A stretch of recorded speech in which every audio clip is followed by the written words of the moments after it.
ನಮಸ್ಕಾರಗಳು ಅಣ್ಣವ್ರೆ. ನಮಸ್ಕಾರ. ನಮಸ್ಕಾರ. ನಿಮ್ಮ ಹೆಸರು? ನನ್ನ ಹೆಸರು ವಿಜಯ್ ಕುಮಾರ್ ಅಂತ.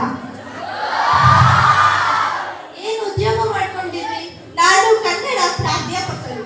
ಓ, ಹಾಗಾದ್ರೆ ನಿಮ್ಗೆ ಕನ್ನಡದ ಬಗ್ಗೆ ತುಂಬಾ ಚೆನ್ನಾಗಿ ಗೊತ್ತಿರುತ್ತೆ. ಹಾ, ಹೌದು. ಹಾಗಾದ್ರೆ ಕನ್ನಡದ ಬಗ್ಗೆ ಏನಾದ್ರೂ ಹೇಳಿ. ಕನ್ನಡ ಅನ್ನೋದು ಒಂದು ನಾಡು ನುಡಿ ದೇವತೆಯಂತೆಲ್ಲ ದೊಡ್ಡವರು ಹೇಳಿದ್ದಾರೆ. ಎಲ್ಲಾದರೂ ಇರು, ಎಂತಾದರೂ ಇರು, ಎಂದೆಂದಿಗೂ ನೀ ಕನ್ನಡವಾಗಿ. ತುಂಬಾ ಚೆನ್ನಾಗಿ ಹೇಳಿದ್ರಿ. ಇನ್ನು ಏನಾದ್ರೂ ಕನ್ನಡದ ಬಗ್ಗೆ ಹೇಳಿ.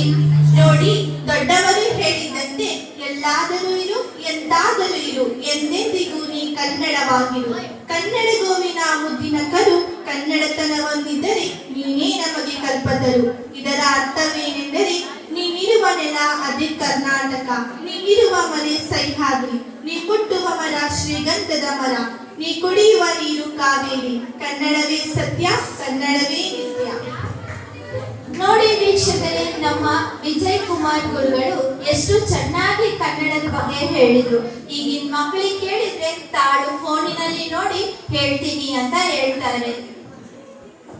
ನಮ್ಮ ಶಾಲೆಯಲ್ಲಿ ಕರ್ನಾಟಕ ರಾಜ್ಯೋತ್ಸವವನ್ನು ಹಮ್ಮಿಕೊಂಡಿದ್ದೇವೆ. ಬನ್ನಿ ಅಲ್ಲಿ ಹೋಗೋಣ.